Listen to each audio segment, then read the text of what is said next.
Hey guys, I got a few videos for you today, and these ones are about packing and what to pack, how to pack a bug-out bag. So, we're going to start today with how to pack your bug-out bag. And it's clear for illustrative purposes, you make do with what you got, right? So this wouldn't be my sleeping bag of choice simply because of bulkiness and everything, but you got to work with what you got.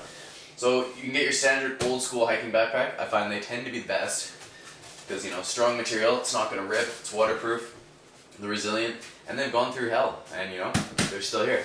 Compared to your standard, backpack of today, say you can think a school backpack or something, easily torn, not waterproof. It's got many pockets and everything, sure handy, but a lot of things to catch on stuff, not really as conservative or whatever. So try to avoid just kind of school backpacks if possible, but again, work within your means. If that's all you have, then very well, so be it.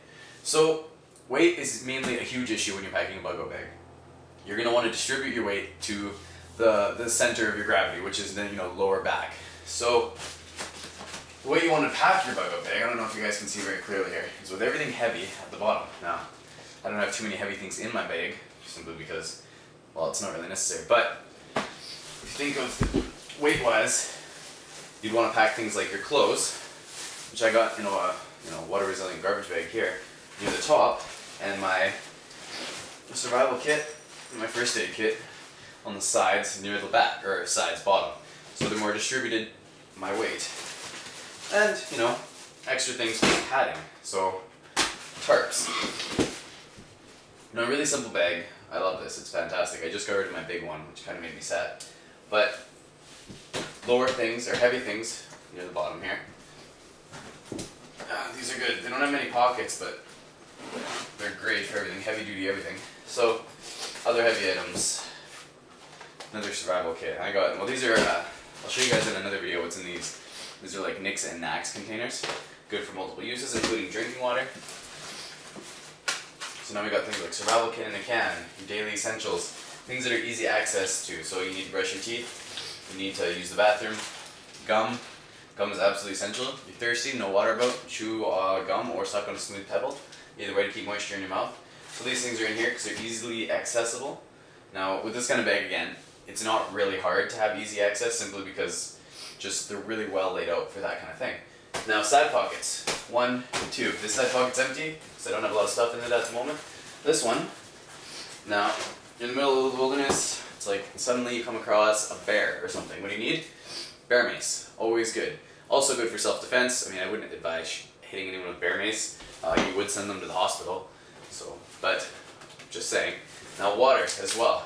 So you can easily reach up, reach your water, reach your bear mace, and knives. Now if you actually were out and about and using your bug-out bag in the middle of the wilderness, you'd already have things like a belt knife attached to your belt, so you wouldn't even have to worry about that. But it would also free up space. So anything that, if I had to leave, and I would be attaching to my person, like say hats or any additional clothing I would need for the weather, I would have them here, easily accessible, where I could just replace it with something else. So like my knife, right here, side pocket, easily just throw that on and then put anything else I need in the side pocket. Easy to find, everything like that. Same with water. If I need water, I have it, carry it with me.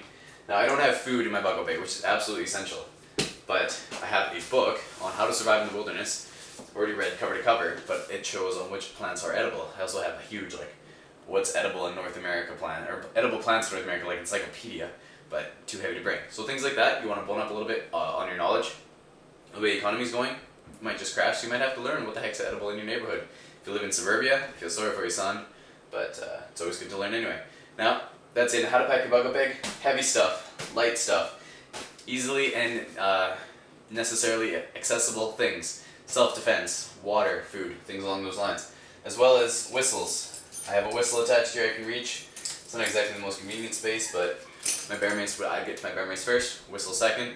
Always good things to have. Now, if you're hiking through the wilderness, one thing I would suggest carrying, which I don't yet have in my bag, is a small firecracker or something that makes a lot of bang. So if you have to scare off something, or even if you've ended up in the way of guerrilla warfare, you need it as a distraction.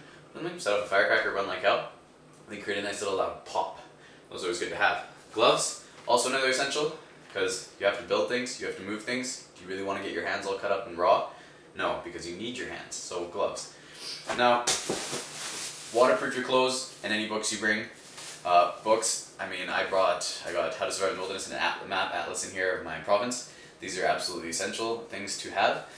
One, they stave off boredom. If you're stuck somewhere and you're just dying of boredom, now you have a book. They're also going to stay dry so your pages don't get wet as long as well as your clothes. Always have I change of clothes. I always bring just one because space is somewhat limited.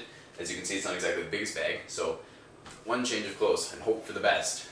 Plus, what you're wearing. So usually you're not naked when you have to run and grab your bag, but on the off chance you are, at least have one set. So that's it for that. Oh god. The next video I will show you guys what's in my little,